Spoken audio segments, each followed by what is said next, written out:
I'm excited this week. I was telling Chase as we were getting ready that I really need to learn a lot more. I'm excited to learn about this presentation because I don't have as much knowledge about wetland management as I would like to have.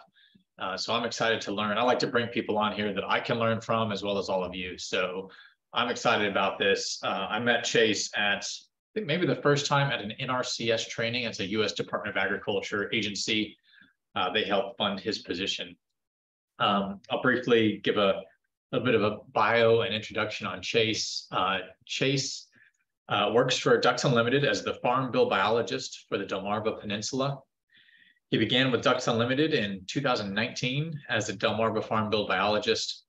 His role is to provide outreach and technical assistance throughout Maryland, Delaware, and the Eastern Shore of Virginia for the NRCS, that's the Natural Resource Conservation Service, and the USDA wetland programs under the Working Lands for Wildlife Black Duck program. So that's basically programs that the federal government helped provide funding to conduct habitat work. And Chase is a partner in making that whole process happen. Throughout this work, Chase has performed a variety of outreach methods to find new landowners, as well as assisting NRCS staff with designing and planning wetland restoration projects.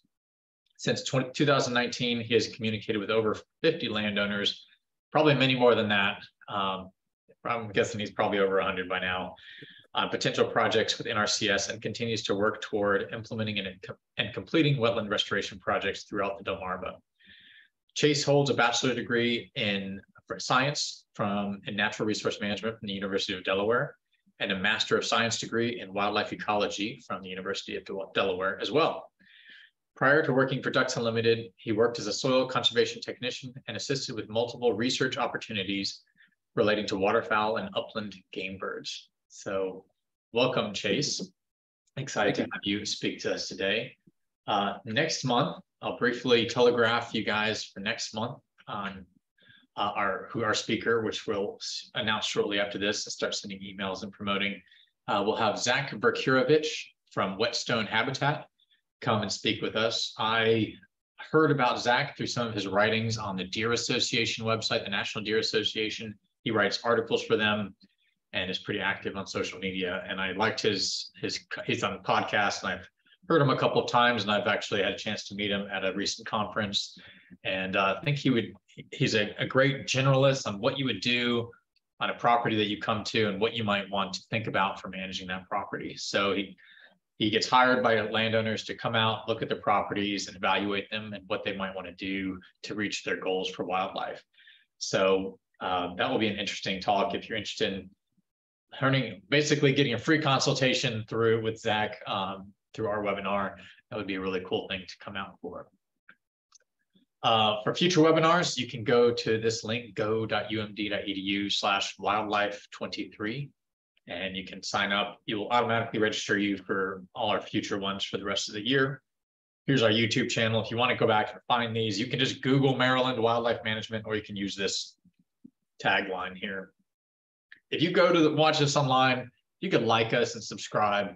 Helps to get this message out, helps to get these presentations, the science-based, great work, get out to the rest of the public. With that, I want to say thank you and say if you have any questions, I work out at the Y Research and Education Center. I'm the wildlife management specialist for University of Maryland Extension, and I work on all sorts of things related to wildlife. So if you have any questions about other wildlife issues, please contact me. Here's my email at the bottom, lukemac@umd.edu. So with that, I'm going to stop sharing my screen and let Chase pull his up. All right.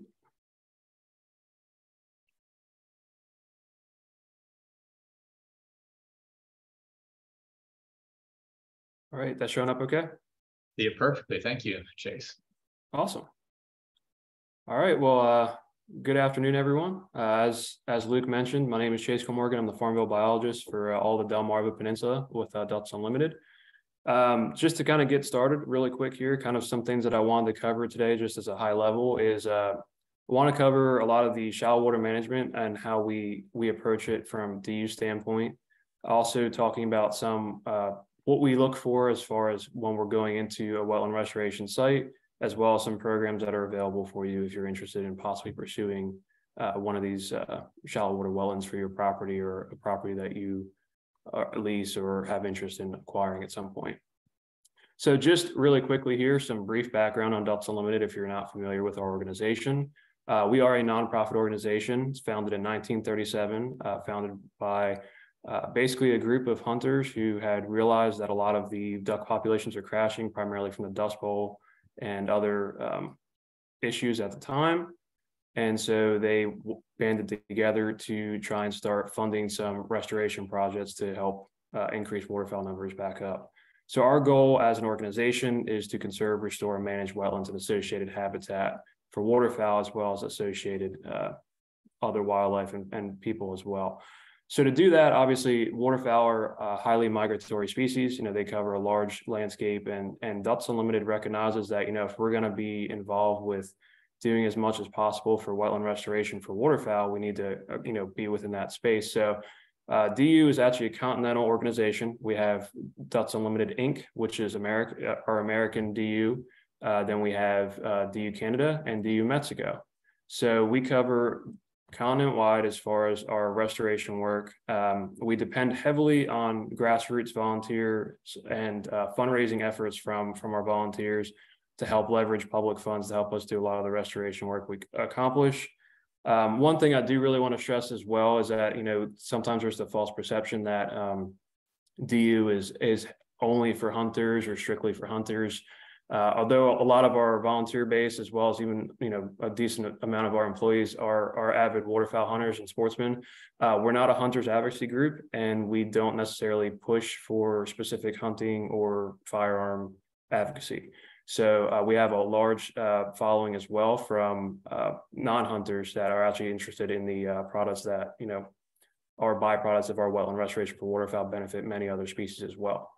So just kind of jumping in a little bit to that, a little bit more as far as some numbers from Ducks Unlimited in past years. As of the end of 2022, we've worked to conserve just under 16 million acres for wetland restoration and associated habitat throughout the continent. And we have approximately 720,000 members throughout the continent as well. Specifically for Maryland, we have about 54,000, a little over 54,000 acres conserved in restoration work, and then we have about 12,500 members right now. So to the right here is a map kind of showing where the bulk of our restoration work takes place. As you can, it's kind of a hotspot map, so the darker colors are the more dense areas that we've done habitat work. And as you can see, we've done restoration work across all of Maryland. However, our large focus, and a lot of what you're going to see in the presentation today, is on the eastern shore of Maryland, strictly because that is kind of the highest density of wintering waterfowl that we have moving through, and the highest quality, highest priority habitat within the Chesapeake Bay region. So you'll see a lot of information shared today. It's not to say that it can't be taken into account for the western shore of Maryland or western Maryland as a whole, but just know that a lot of the pictures and everything that we'll be using today are based on the eastern shore, so they might lack some topography like you might see on the western shore and western Maryland. So just jumping into it, some very high-level introductions here. What's important for wetland restoration? Why do we restore wetlands? Why are we targeting wetland restoration? There's a lot of factors, but just some high levels here are, flood control specifically for large storm events can help reduce water movement, wave action, especially depending on where they're placed or where they are existing already. Nutrient cycling, so a big one with the Chesapeake Bay is reducing sediment and nutrient falling out into the bay. So these help as basically a nutrient sink where they can collect water, kind of help filter it naturally, and then it would proceed downstream over time or evaporate. Groundwater recharge is exactly how it sounds. You're allowing that water to kind of recharge the system and, have an existing water table where, you might not if that whole area is drained for ag or other purposes. Water purification, again, goes back to nutrient cycling, helping to filter out sediment and nutrients. And then lastly, the one that we're going to focus heavily on today, which is wildlife habitat. Specifically for Maryland, historically, a lot of the areas for wetland that were previously wetland areas were forested wetland. So a large chunk of historic wetlands on Delmarva specifically were forested. What we typically like to do is mimic what were less common, but still prevalent in Maryland, which are depressionary wetlands. So shallow water wetlands, which I'll talk about the components that make up them in a little bit here, and exactly why they're beneficial to waterfowl and why we like to use these. It's also important to note how important Maryland is for migratory waterfowl. Primarily what we're doing is targeting areas for wintering waterfowl. So obviously as they're coming down from typically from the North, Canada, Nova Scotia area, they're moving down through and they're wintering here throughout the fall or late fall through winter. And then they're returning back north for nesting season, typically early spring. So we actually in Maryland benefit a waterfowl in two ways, one for wintering habitat, but also for staging as they return north to provide some food quality there, which I'll talk a little bit about as well. So it's important to note, we have a wide variety of dabbling ducks, diving ducks, brant, and different goose species. So we have a wide variety of waterfowl throughout the Chesapeake Bay region and in Maryland specifically that we support. We do, Maryland DNR does wetland surveys every year. I think this past year, there's roughly about 630,000 birds that were counted, and that's just in the intertidal zones and slightly inland a little bit. So that's just a slight, that's not obviously the total population, but that's just a chunk of it.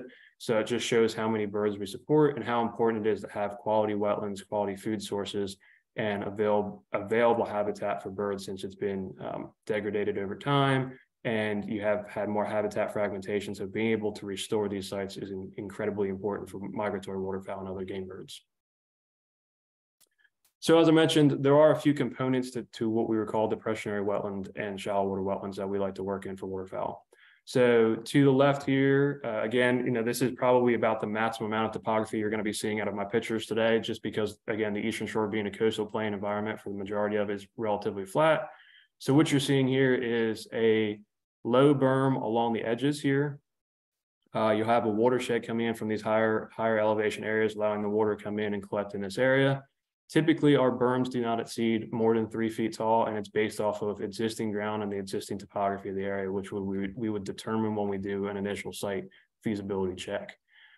These berms are tying into existing ground, so the goal is to basically just continue to a certain elevation and have everything contiguous and not be like a monstrosity, giant 10-foot tall berm or something. We typically don't do anything that is cumbersome to the actual environment. So this is a big component. And then the next part of it would be excavation. Here you can kind of see we did a little bit different designs here with peninsulas. This is actually up in Cecil County, Maryland. But you can kind of see that the shallow water area here, typically we like to average about 18 inches of water. For most dabbling ducks, which is what we're attracting in these, not so much divers, because divers typically require deeper water. They average 18 inches of water, but ideally for dabbling ducks, you'd be looking between 8 to 10, 8 to 12 inches of water is perfectly suitable for waterfowl, as they can tip up, which you typically see with dabbling ducks, and be able to reach the plant matter at the bottom or at the surface, depending on what's planted in there, or what you have in there. So that's the main reason why we try and keep these shallow, hence the name shallow water wetland. The deeper water you get, you might attract more species that you might not like, such as Canada geese. A lot of people typically don't necessarily want them as much as they would want ducks. So there's the deeper water, typically geese like a little bit more than ducks do. They can use a little bit more. So keeping it on the more shallow side is actually beneficial for waterfowl. So again, the most important component, or one of the most important components I'd say about this, is on the right here, which is a water control structure. So this is an agri-drain inline water control structure, and we typically use these on most of our wetlands where it's applicable, depending on the program. And so basically what you're looking at here is you have boards, or stop wells as they're often called, that are either 5 inches tall or 7 inches tall for agri-drain. When we design your wetland, we have a desired water level in mind, a desired water depth. So we design how many boards you need in this structure to support the water depth that we're trying to attract. So the idea here is these boards will be pushed down to the bottom as the water levels increase in the fall. When you put your boards back in, the water will come in, build up to the top board, and then cascade over and then go out into either an existing ditch, existing outlet. We do rock punch pools or rock outlets as well.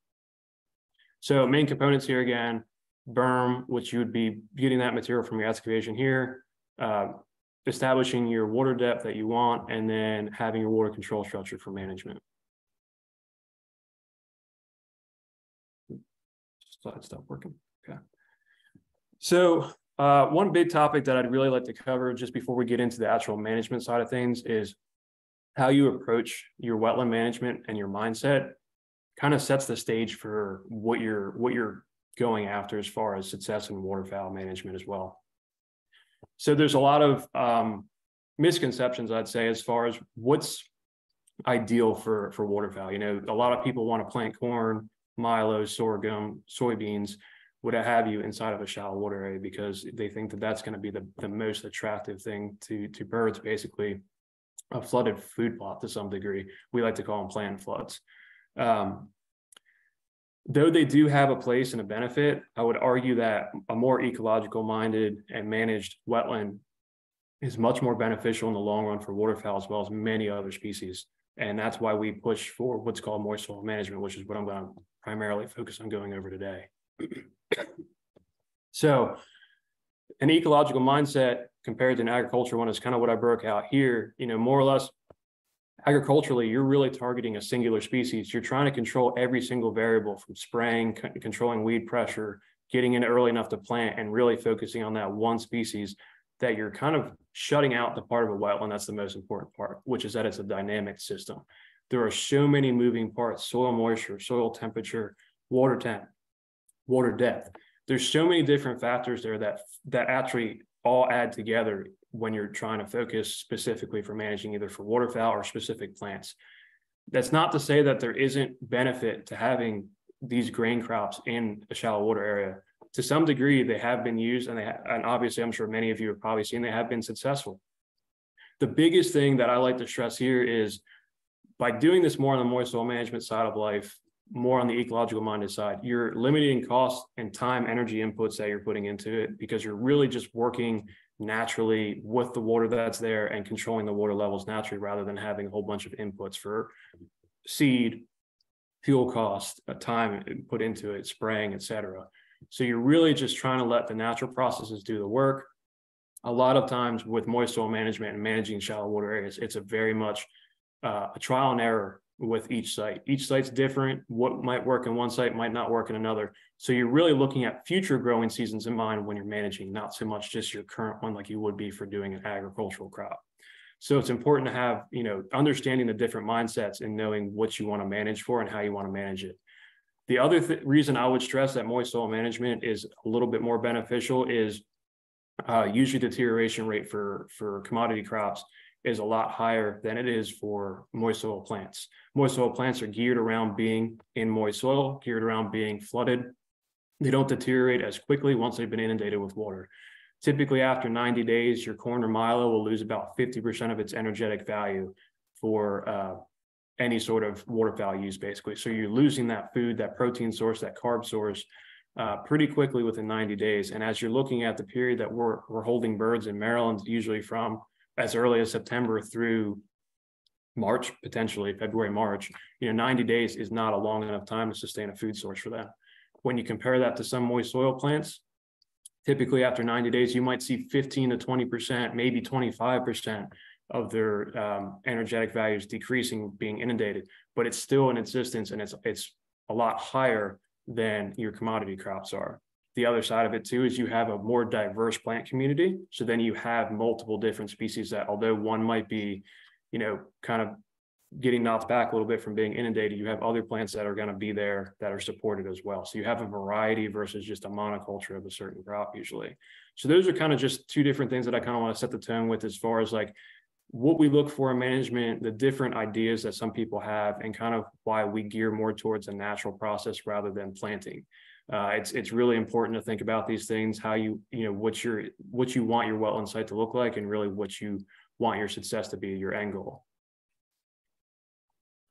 So what is moist soil management? Obviously, I just kind of threw that term around, but just to kind of go into it a little bit, it's more or less exactly what it sounds. It's the manipulation of water levels, typically using a water control structure, as I previously showed, to manipulate water through drawdowns, and reflooding.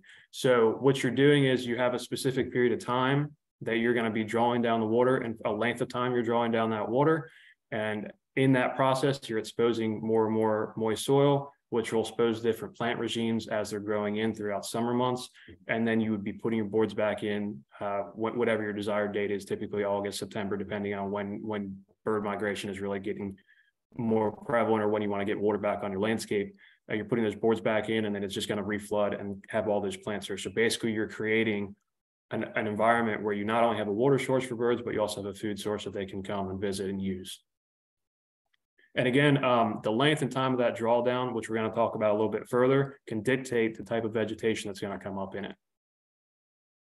So some factors that to successful moisture management, as I just mentioned, timing, you have early drawdowns, mid-season drawdowns, and late drawdowns. And then you also have to take into consideration your water depth and the duration of how long it might take for you to get to that moist soil environment and how long you want it to take. There's a lot of factors, obviously, as you can tell, that are associated with this, but these are just kind of more or less kind of high level factors that we're working with. So timing is probably one of the most important ones. Drawdown timeline depends heavily on temperature. So typically we say, after your last frost date, which in Maryland can be anywhere from the end of April to early May, it depends on the year. I mean, honestly, this past year might have been sooner just because we had a more mild winter. But so what we do is we base that knowing that where our first drawdowns are going to be. So early drawdown would be considered your first 45 days of your growing season. Your late season would be your last 90 days of your growing season. And then a mid-season would be whatever remaining days are in between in your complete growing period. And obviously that can vary depending on what your location is. So another important thing to note here. So these are the water control structured boards sitting on the top. It's important to note too that if you were going more towards a plant and flood or a commodity crop environment, you'd be pulling those boards typically as soon as possible, possibly right after waterfowl season ends or even a little bit after that, which would essentially be taking all of the water off the landscape at once. And you would be actually losing out on the possibility of sustaining some population of birds as they're returning north for nesting. So you're actually potentially losing some birds that would roost and stage there as they're going back north. So that's the other reason why, potentially trying to get that area dried out enough to get in there and crop it is actually detrimental even for other birds that might use it as they're returning. So what do I mean when I say moist soil plants too? This is a very important factor here in how we do these projects. What are moist soil management plants? Well, they're basically early emergent wetland annuals. So because they're annuals, the most important part of why they're important for waterfowl is the large amount of seeds that they drop. So what you're seeing here is in a early season drawdown, we typically see some millets, but mainly a lot of smartweeds. That's this top pink flower here. These are all actually seeds. And if you break this open, you'd have hundreds and hundreds of seeds in each one of these pods. And typically when you're looking at waterfowl usage in the early winter months and fall months, primarily what they're going to be feeding on is seeds. So you're going to have a lot of that seed source there from all of these different types of plants. So your mid and late season, typically you get some millets, Walther's millet, barnyard grass, a few different millets there. And then also on the bottom here, obviously you get some sedges, flat sedges, broom sedge, nut sedge. There's a lot of different varieties that are beneficial for waterfowl. And again, when you break out that energy, basically kilocal for moist soil plants versus corn or milo or other commodity crops, it's very similar. I mean, it's within a tenth of each other to some degree for certain plants, that they offer the same amount of energetics to some degree as corn does. And you're able to, it's kind of why you're not necessarily losing a whole bunch by not planting specifically, but actually letting whatever's there naturally come up. And that's important to note here too, is we typically do wetland restorations within areas that have hydrate soil or areas that we know previously were a wetland that maybe were converted to ag or were drained. So the reason we do this is a lot of these seeds actually have a historic seed bank. When we go in and do our construction work and disturb the area and restore that hydrology, that historic seed bank is back up at the surface to the point where when you start doing these natural wetland functions where you're drawing this water down as it would in a natural system, you're exposing more and more mudflat, you're going to start seeing those plants coming back in. And typically it's why the first few years that after we accomplish a restoration, we don't actually usually recommend planting anything. We like to see what comes up naturally. There are wetland bottomland mixes that you can get from a few different seed sources that are these, smart weeds, native early emergent plants, millets, sedges that you can put in there if you want to jumpstart it. But typically we like to see what comes up naturally first, knowing that we're within an area that should have historic seed bank that is going to produce the plants that you want without having to have a cost associated with it from the landowner's aspect. So again, when we're looking at plants specifically, drawdown is incredibly important. Like I kind of said with the whole plant and flood type environment, they're pulling all the boards at once. By doing this, you're basically letting all the water out. You have the potential for drying almost too quickly the soil out. But even if you're not doing that on purpose, say you didn't know any better and you pulled all the boards, still want to do more soil management, you'll end up with an area that will probably either dry out too quickly, depending on your soil type, and not have any of those moist soil plants that will really come in. Or you'll have a monoculture of one type of plant since all the water kind of came off evenly at one time. So what we try and do is slow down that drawdown process as much as possible. Obviously, you saw you have individual boards that you can pull up slightly. Ideally over a couple of weeks, we're trying to lose inches. We're not trying to lose, obviously we're only talking, depending on how much water depth you have in existence, whether it's 12 inches or maybe up to 18 inches. We don't have a whole bunch of water that we're trying to pull off of it to get to that moist soil regime. So we can draw out that drawdown timeline as much as possible, which slows the water receding as well as, losing some water in the summer months from evaporation, to the point where you'll start seeing it. This picture kind of shows it pretty well here. This dark line is more or less that moist soil that's starting to become exposed as this one's being drawn down. So this was actually a fresh construction, but it's a good example of kind of just showing that this water is slowly receding down. This was more from evaporation than it was from a structure right now, but it kind of just shows that that's naturally how that would occur. And you'll see that in natural, shallow depressionary wetlands that we didn't create, but they're actually there naturally. So that gradual drawdown will dictate and create a much more diverse plant community. So you really just don't want to allow all the water to get off at once. You really want it to be a slower drawdown process. So there are a few other management considerations that you can do to help control water, water on the environment and what you can do with it. So having that water control structure is extremely important, again, for other sorts of management. So you can do a partial drawdown. This is dependent on soils, which would mean you're not necessarily going to be taking all the boards out, but you're going to let water out even slower, to the point where you might leave a board or two in, which would allow the soil, like say we have a rain event, that would allow everything to kind of hold water a little bit, increases the soil moisture, but can also help promote plant growth to some degree.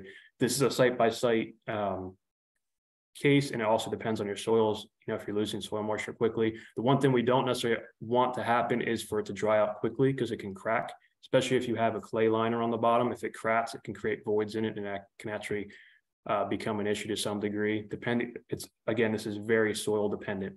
By being able to leave that one board in, if you lose moisture too much, you can actually bring that moisture back just from a simple rain event.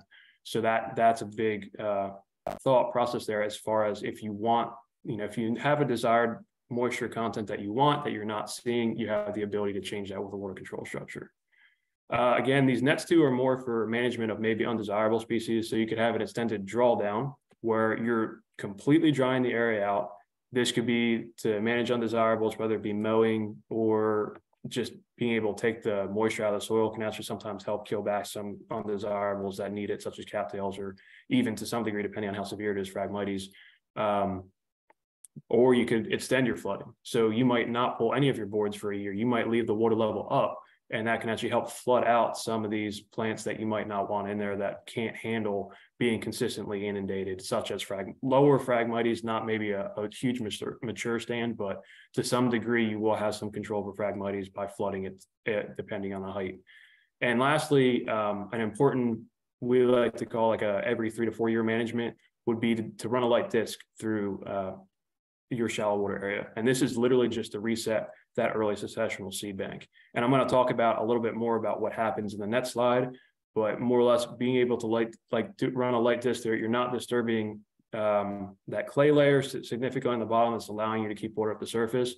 But you're allowing that seed bank to just reset and not have any perennial growth coming in, but keep it as a early emergent annual plant growth. I'm sorry, it'll be a couple slides from now. So another side effect, or benefit of having moist soil and having these environments where you're letting these drawdowns occur and different plant matter is it's more attractive to invertebrates. And a lot of people don't think about maybe a lot of the insects or invertebrates or aquatic species that are associated with shallow water wetlands because they typically see them as draining and not maybe having that much benefit, but they actually have a huge benefit to supporting invertebrates. And they're also a really good indicator for water quality and, basically overall ecosystem health in a wetland system itself. So they're great to, if you do have an existing shallow water wetland, you can monitor kind of your invertebrates, what's going on with them, what you have, and it's great to kind of keep an eye on that, and you can really gauge a wetland's health from that. But they're also beneficial not just to waterfowl, but amphibians, pollinators, reptiles, fish, even bat. So like there's plenty of other species that are going to use these, and by doing this again, having that dynamic water regime and not necessarily being strictly water on, water off, like with maybe more of a plant flood where you're pulling water off very quickly, you're going to have a more diverse invertebrate community because of that. And the important part about that, and I've touched on this a little bit, is that return trip for a lot of birds when they're moving back north, typically March, maybe April, when they're staging here to go back north to breed, they're bulking up. They want more protein, they want anything with calcium, so they think they can build up all that and store it for egg production.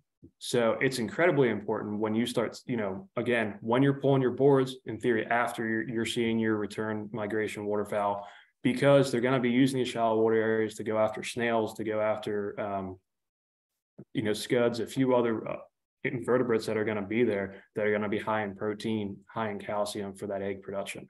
So it's incredibly important to think about that too. And it's often something that's overlooked when we're just looking at moist soil plants. Well, if you're properly managing your wetland, you're going to have a strong invertebrate species as well, or species diversity rather.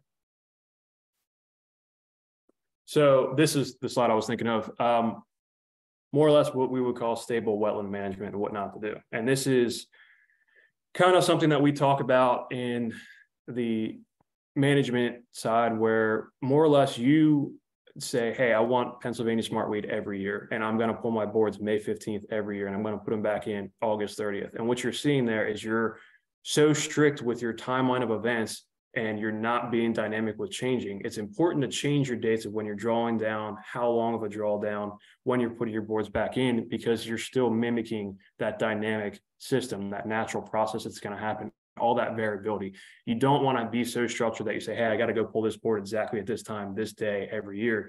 Because what happens is you end up with more of a monoculture. It almost turns into if you were to pull all your boards at once, right? Because that plant matter, it just kind of starts structuring to the point where all those plants are going to come in at that time only. You're not going to get anything else coming in. You're going to reduce the variety of plants there. You'll reduce even some of the wetland processes because you're not getting that variability that it needs to kind of function properly. You'll lose invertebrates. You'll lose, again, diversity in plants.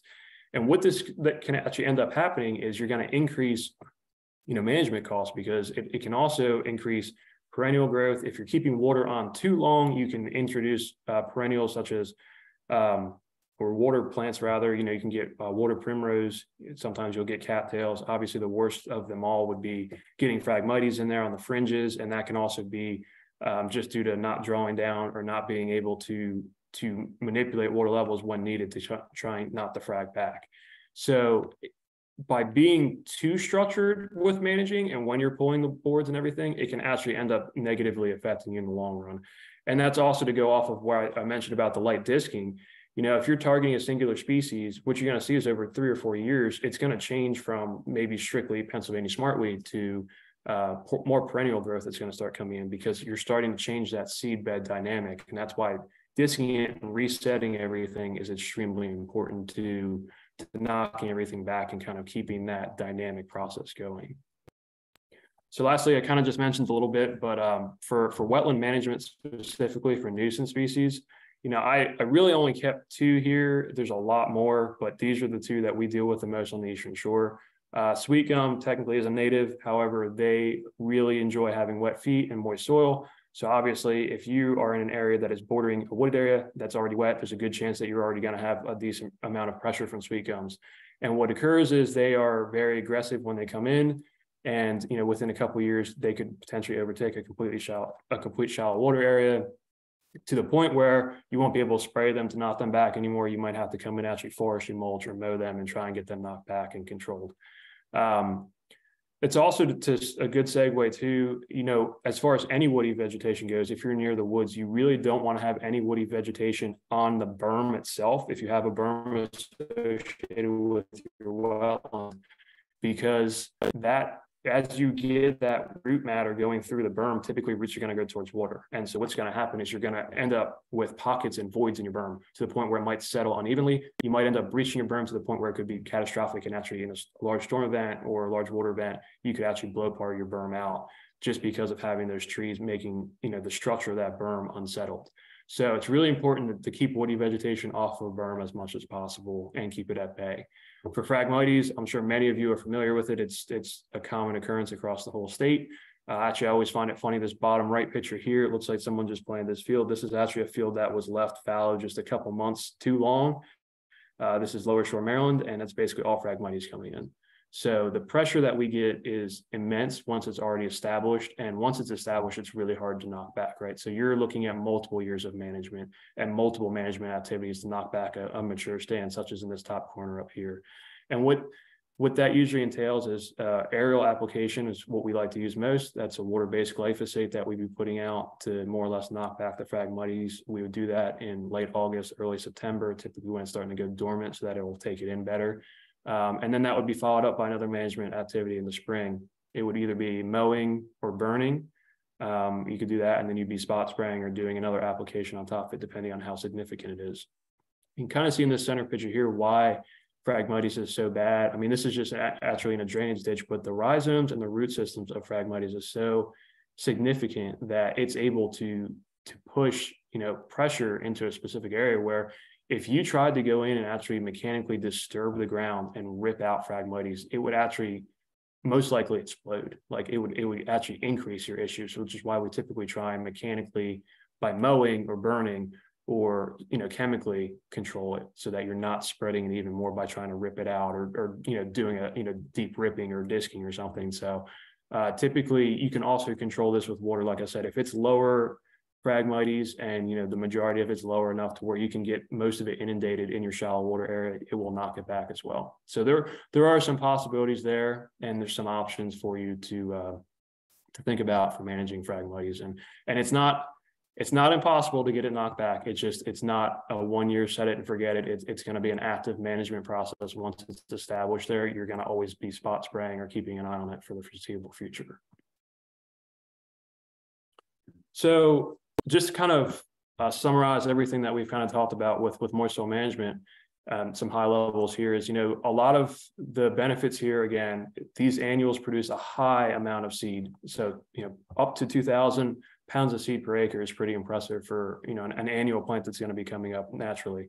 You're letting the water do the work. You're not actually doing a whole bunch of input as the landowner there. You're really letting it work with you, and you're just controlling when it's happening. Again, I really like to use an analogy here where, when you're looking at a corn system versus, a planted shallow water area with corn versus a moist soil, I like to compare it to giving a child like consistent candy to eat or, a well-balanced meal. Because like I said, you'll get that high energy, high protein, high carb, high sugars from the corn, but you'll lose it over time and you won't have it sustained. Whereas moist soil, you have more nutrition, it's going to be sustained longer, and you're going to get that benefits longer. So, and again, obviously it's more cost effective. So overall, you're establishing a more natural wetland system. You're just more or less controlling what plant matter you might want and when you want it, and when you want water, when you don't want it, and you can just work off of that is more or less how moist soil management works. There's a lot of factors that go into it. Like I said, a lot of it is very much trial and error. So you really have to keep that in mind. So I'm going to run through some of these slides rather quickly, just to kind of show you kind of what we look for in wetland sites. But Again, we've talked about this a little bit, but we like gentle slopes and some topography to existing elevation so we can tie a berm into. So not very steep slopes to the point where it drops off like 10 foot, but maybe, gentle slope or rise of 2 or 3 foot where we can tie a berm into and make it look natural and be able to capture as much watershed at that point as well. Because typically when it's really steep, we don't have as much watershed that's going to be being able to be captured because our berm wouldn't be as sizable. Typically look for hydrate soils, which you see here to the left, usually heavier clays, but it could also be a sandier soil. If we weren't going to do a berm, we can also just do a depressionary pothole wetland where we're kind of just excavating out an area that we know the water table is high. And it's just going to be a system that's going to be dependent on the water table. So it's going to fluctuate naturally rather than having a water control structure associated with it. And so then you also have the other thing we'd be looking for is low-lying wet fields, damage to crops. This is a good example. You can kind of see this was soybeans that weren't even able to be harvested. And then again, the other thing we like to look for is, do we have a outlet for the water control structure if we're going to be putting one in? So an existing ditch, an area where it's low enough where we can put fall on the water control structure pipe to allow it to go to a rock outlet or another sort of stabilized outlet. And then also, like I said, having that incoming watershed is super important. One, to fill it, but also to treat the water. There are cases in the lower shore of Maryland where the elevation is so flat that we actually have to do ring berms, which is a berm all the way around, in which case they're really only treating rainwater. They're not actually treating the actual incoming watershed. So we try to avoid those as much as possible, but sometimes they're unavoidable just given the elevation that we have to work with in some areas. So again, what we look for in sites, this is just a couple maps. Typically, like if we were out meeting, these two are just digital elevation models, kind of showing, depressionary wetlands that were in existence. This is in Caroline County, Maryland. These are Delmarva Bays, obviously, like you can kind of just see just depression areas. But again, it picks up all these ditches that were put in to drain these existing bays. So we can take that into account. If we're going to be plugging ditches to restore the hydrology, we would take our soils maps out there. We would establish, this is a hydrate soil or this is not a hydrate soil. We kind of know what our material is and what we have to work with as far as being able to do restoration work. So these are typically really important tools. And a lot of this, you can actually access, some elevation information and soils maps online to where you can actually look at your own property and maybe determine, what might be feasible on your property. So I'm going to jump into the USDA programs really quickly. So ultimately for my work, I work under the Black Duck program, as was previously mentioned, and that was primarily an EQIP program, which is the Environmental Quality Incentives Program. We also work through the Conservation Reserve Enhancement Program, or CREP, and then the Wetland Reserve Easement Program for more long-term easements. EQIP itself is probably the most hands-off type of program in the fact that we typically try to do, it's a practice payment program for cost share. So we help NRCS, Natural Resource Conservation Service, as well as DU help with the technical assistance and the financial assistance to help put a shallow water area or help restore wetland on your property. They strive for 75% coverage of the work, and the payment rates can vary by the state. And, they're also a per unit basis. So one unit might be by linear foot, the other might be by cubic yard, depending on excavation. So there's a variety of factors that go into building out how much cost share you might get for the EQIP program. Same can be said for CREP as well. But typically the funding for projects is determined by ranking. Higher ranking projects are the ones that will get funded first, and then they would go down the line until the funding is extinguished. Most of the time in Maryland, we have a pretty extensive wildlife funding pool, so we don't typically run through all of that funding. So there's always opportunity. And it's typically a 10 to 15 year maintenance lifestyle. However, once the practices have been installed and completed and everything has been checked by NRCS, you would receive your payments. And outside of a couple of spot checks, there would not be as much influence from NRCS from there on, unless you have specific management questions. Some examples of how you could use this to manage for waterfowl. You have your shallow excavated pond and shallow water area management practices where they can help pay a little bit to help establish maybe some of that bottomland plant matter, a dike insulation or berm insulation, structure for water control, which obviously we've gone through how important both of those are depending on your site and soils. You could do a wetland creation, which is an area that was not historically a wetland, so non-hydrate soils presumably, And then we can do a wetland restoration, which is, restoring hydrology and restoring an area that was previously a wetland that maybe was drained or altered in some way. And then we also have the ability to do herbaceous weed control and conservation cover. So herbaceous weed control, it's actually cost share to help with Phragmites spraying, some other invasives. And then conservation cover can be helpful for establishing buffers around like your shallow water area, as well as some plantings associated with it. For the CREP program, mainly in Maryland, we work with the CP9 shallow water areas or the CP23 or 23A's wetland restoration codes. CREP is a little bit different from EQIP in that you're entering into a 10 to 15 year contract where you're going to have a rental payment.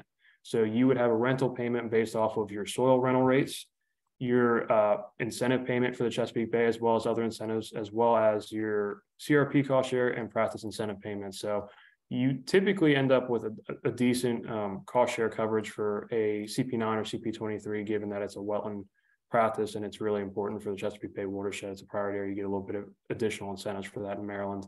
A CP9 would be more likened to wetland creation. Typically, they don't have to have hydrate soils. They can be non-hydric if necessary.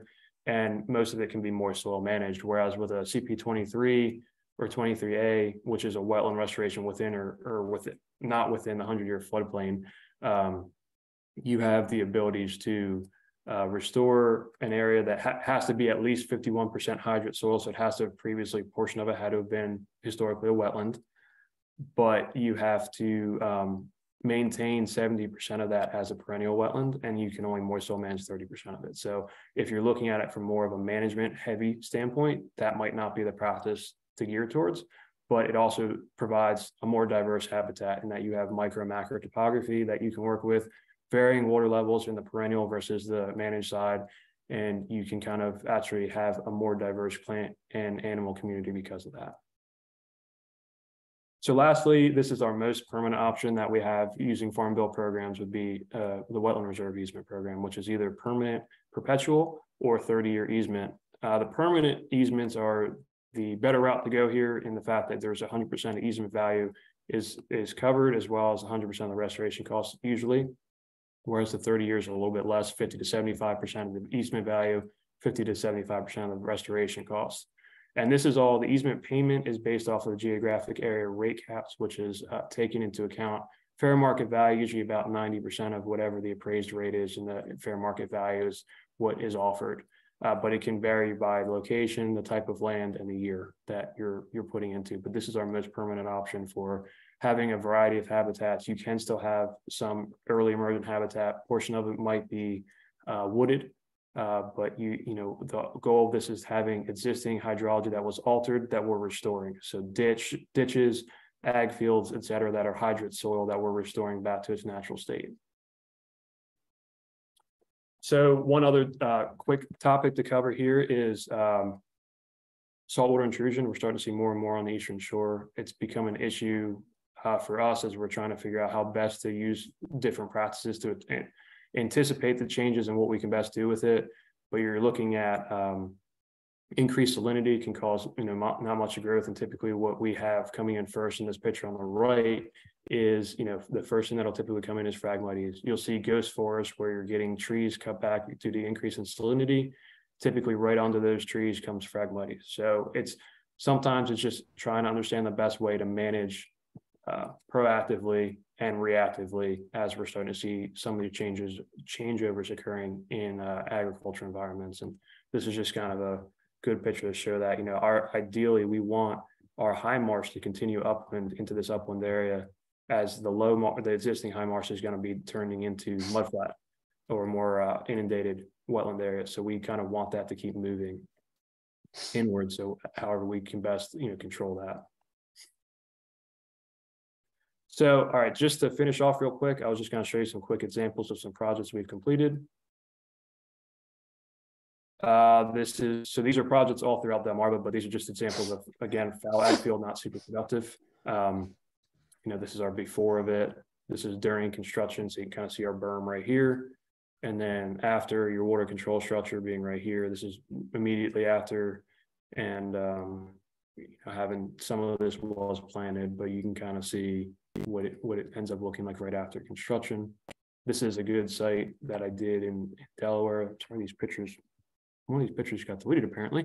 So you can kind of see this is a large ditch along this wood line right here, but a lot of watershed is falling down, going straight into that ditch. And so what we did was capture that, and you can kind of see it here. I don't know why these pictures got messed up, but this is kind of the restoration process. We kind of basically intercepted that watershed and did some shallow excavation to create a small berm, and then this was the final result of it. So again, kind of similar here, ag field that was surrounded by a ditch, heavily altered wetland soils. And then this was the after, he still planted another portion of the upland areas, but the low area that was significantly wet, he was able to, create a wetland in, or restore a wetland in. And again, another example here, plugging ditches, the benefit of how much you can do by just plugging ditches and restoring hydrology. That's this deeper spot right here is that existing ditch. You can kind of see that it's basically flooded. I think this was flooded about 6 or 7 acres just by doing some additional work there.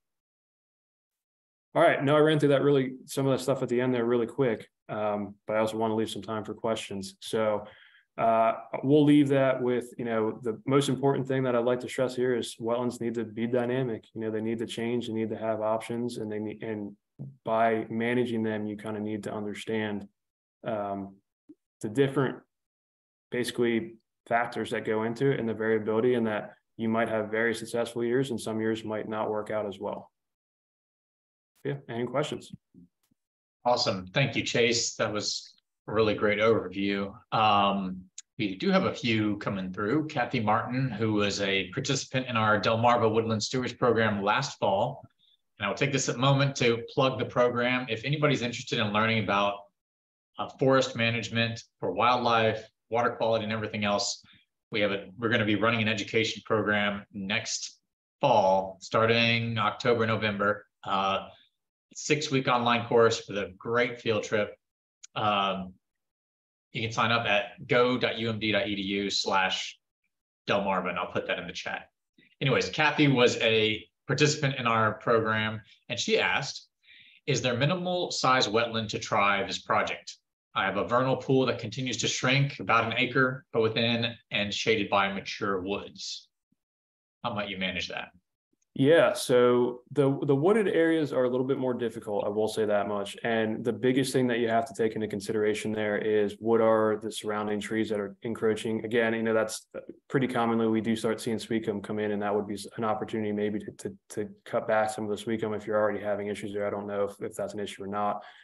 Average size of these when we typically work in them, in Delaware and Maryland, on the Eastern Shore, they could be between 1 acre or 2 acres. We've done as small as, half of 1 acre before, and we've seen huge successes in it. So I would argue that, having as much open water as possible, to some degree is nice, but it's also not necessarily a requirement, right? So some of these smaller systems are just as successful as some of the 5-10 acre shallow water areas that you might see in other areas. So there is definitely some opportunity there. And it would be something where the one thing I would want to check in this case for your specific property would be maybe your soils. And we've had a drier couple of past winters. We haven't had as much water table influence as normal. So that might be why it looks like it's shrinking.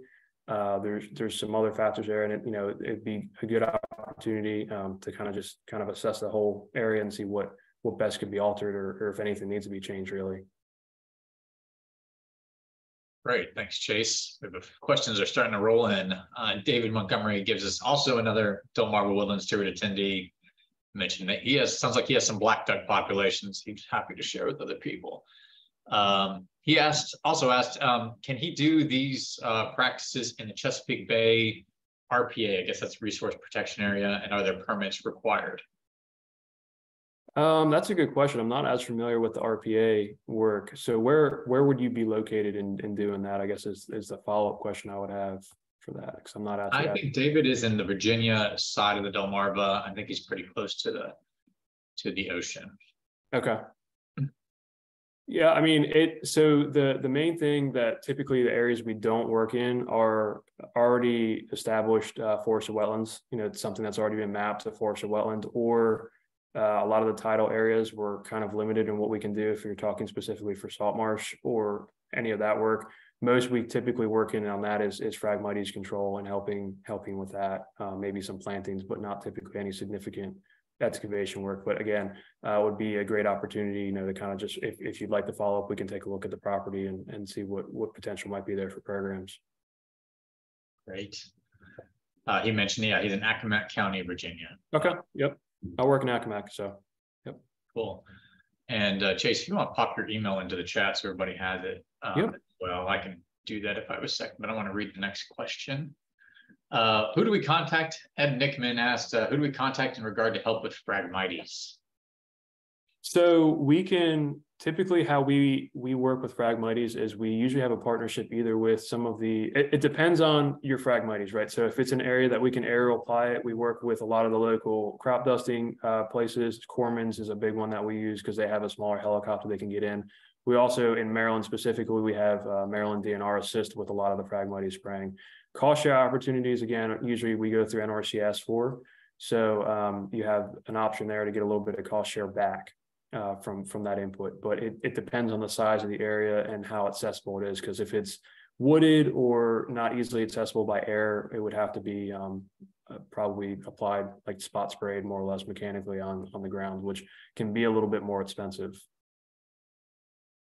Great. Noelia Schmidt asked, would you be the appropriate contact to come conduct an inspection of an area for a potential wetland project?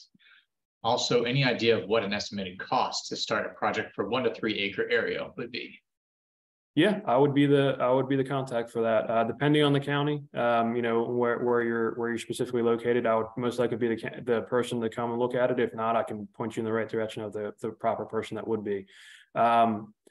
Estimated cost is really difficult, and I will preface that by saying there's a lot of factors that go into it. Mainly, are we talking, the size of a berm that you might have, the water control structure, watershed, how large of a pipe we need to install, depending on how much water is moving through a system. It's really difficult to nail down a number offhand. So it would be one of those things where if we were to meet and kind of discuss it further, and after looking at the site and establishing, what your topography is like, how much excavation might be needed, I could probably more accurately give you a number, but it's not a simple, like a flat rate, unfortunately, for that. So. And Chase, does it turn out that the cost shares end up being, in practice, very much actually cover a lot of the cost? Is it maybe except for people's time? Is that about what it ends up being?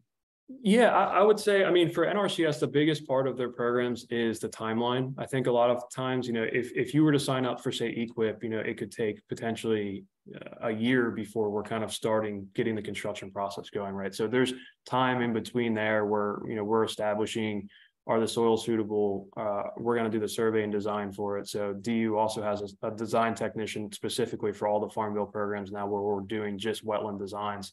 And we're also getting to the point where we're going to start offering some potential incentives for landowners on top of NRCS potentially, to help with covering some of the cost share rates that are associated if they're not covering, enough or close to 100%. So. Cool.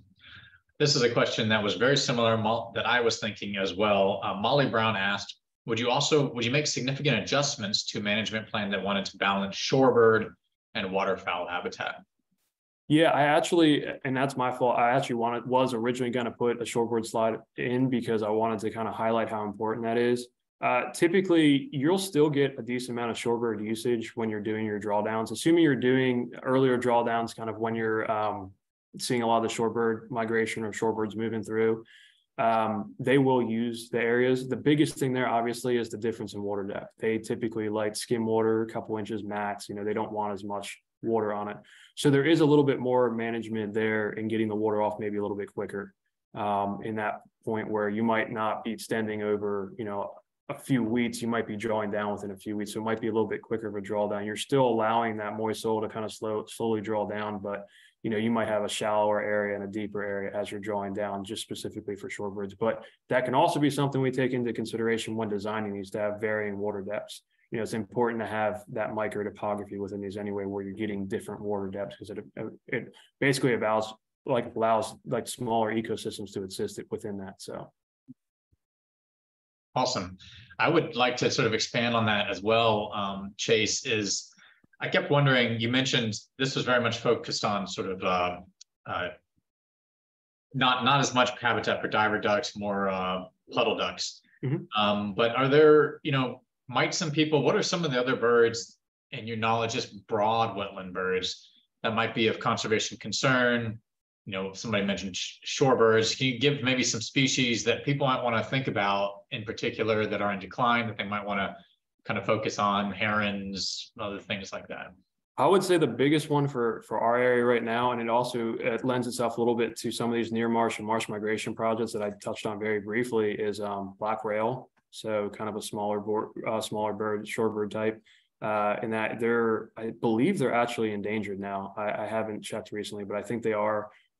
Their habitat is like very, very small amount of water. They like to be like flooded, but like kind of like a wet meadow type wetland system. And that's something that we're actually starting to work a little bit more with NRCS on, just trying to develop some wetland potential for that specifically. And then obviously the one, for obvious reasons, the American black duck, they're still considered a species of concern throughout Delmarva. That's kind of why NRCS created the Working Lands for Wildlife black duck program, just because their populations are now stable. They decreased heavily from the 50s to the 80s, but they're stable now. The issue is they're still well below their population goals. And other important species that are kind of declining right now are pintails are actually a little bit lower. We do have a decent wintering pintail population that pass through. So it's good to have habitat there for them as well, but we're not necessarily, ground zero for breeding for them, but they will pass through in wintering. So these wetlands, support a large variety of birds and also amphibians, other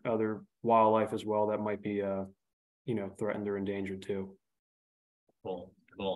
Could you describe a little bit of the particular aspects? I've heard you give this talk about black ducks before, maybe for the audience. Share what is unique about black ducks that maybe has led to some of their decline, some of the problems they're facing. Yeah, so black duck populations, there's been a lot of factors that have gone into it. They're very similar to mallards. So there's a lot of question about hybridization between mallards and black duck populations. And that's why, is that a big part of their decline? Recent studies suggest that might not be as much important as actual just habitat loss. Habitat loss, fragmentation has been significant throughout Delmarva. The largest areas of wintering black ducks, and there used to be a portion of breeding black ducks. There still is a very small portion, but there's not much left of them within the Chesapeake Bay region. Was reliant, throughout Delmarva and coastal New Jersey. Black duck migration was our zone basically. So, a lot of that construction that occurred in the coastal areas, a lot of just fragmentation of habitat, as well as habitat loss in the Barura forest, which is up north where they're breeding.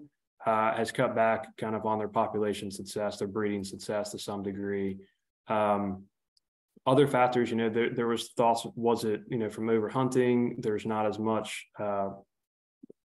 science there that maybe suggested that it might have played into it some, but it was not the main factor. I'd say ultimately, if we had to point a singular factor, it was mainly habitat loss, wetland loss throughout that time frame. And I think that was a main driver of a lot of our wetland regulations we have now too, is just kind of hoping to take back some of that habitat. Cool. I have a couple more. I have one comment, another question, and maybe I'll start with a question. Can you give us like a broad, for people who don't really know a lot about wetland waterfowl or shorebirds or wetland dependent birds, can you give us like a big picture of like, what's the Chesapeake Bay's importance for these birds? Like, it sounds like for ducks, it's like wintering grounds. They're coming from Canada. Do a lot of ducks move further south? Do a lot of them sort of, this is the south as they go? Can you kind of give us just a big picture of what's happening with migrations? And I'm sure it's very complicated, but just kind of a 30,000 foot view of water birds. Yeah, there's definitely a lot of factors. I would say the biggest one in determining migratory birds and kind of where they fall out is 100% pretty much weather. So if we're having a more mild winter in Maryland, kind of like we did last year, you might not see as many birds come south as we typically have. Actually, I believe our Maryland numbers last year for the winter count were a little bit lower than previous years. just because it was, it was a mild year. There wasn't as many birds that were moving through that they saw when they did the surveys in January. So more or less, migration is dependent on weather. If we have ideal conditions for birds in New York, they're not going to have as much reason to leave that, as long as they have a food source, water source, and the temperatures, okay for them. They're not necessarily, have any reason to move. That's really the high level part of it. I guess the most simplistic way of putting it. Once they kind of start getting reasons to move, that's when, you're going to start seeing that. And typically birds don't necessarily move because they lose food. They move because they just, it is, a lot of it is weather driven at that point. So, sometimes it might be a food aspect, but it's usually typically weather, and they will move south. Like if we have an extremely cold winter here, they will continue to push south. We have our different flyways in America. So we're on the Atlantic flyway. So they're moving basically anywhere from Maine straight down to Florida. For a lot of birds that come through here, they'll be moving back and forth depending on, again, weather conditions and accessible habitat. Cool. Great. My last comment, it was funny to hear your talk, and it mimicked a lot of what we had. An extension specialist from University of Tennessee, Craig Harper, came and spoke last year, and he mentioned about deer food plots and how he could create as much forage for deer through a well-managed forest and through thinning and other practices, removing invasives, as you could by planting more intensive agriculturally oriented food plot of soybeans or whatever else. So it seems like I saw something of a corollary with what you were describing with the natural wetlands that can provide a lot of natural food as well, and with a lot less inputs and having to go out and have equipment and planting a year after year.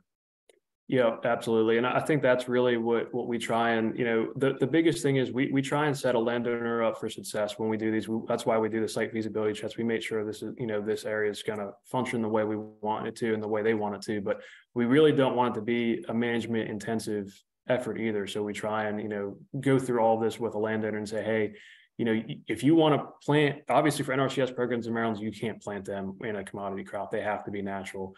So that if you were going into an NRCS program, you're not eligible to be planting those in anything but allowing it to be natural at that point, which is, in my opinion, that's good, because we're basically pushing more soil management at that point to some degree. But yeah, absolutely, minimizing any sort of input from the landowner and just kind of keeping it where they can actually enjoy the management, right? I guess is the best way to put it, to the point where you're not having an intensive amount of output, cost, fuel, energy, et cetera. You can actually go out there and say, hey, I'm going to try and change up my boards for this year. I might pull, a little bit later, a little bit earlier, see what kind of plants change up. Or it's super intensive. Like I said, the most intensive thing might be disking every few years. And that's usually pretty minimal when it really comes down to it. So. Cool. Well, great. Well, thank you. I don't see any more questions coming through the chat. Thanks for joining, staying on a little bit extra and answering questions, mine and everybody else's. Thanks all for all those who are joined, who are still with us. Look forward to seeing you next week. Please register and come. I'm looking forward to hearing from Zach Frikirovich. He's a very dynamic, he's a young guy, a lot of energy, and I've learned a lot from hearing his podcasts and his work as well. So hope to see many of you next month. And thank you again, Chase. We'll talk to you soon. Thank you for having me. Thank you. Take care. See you.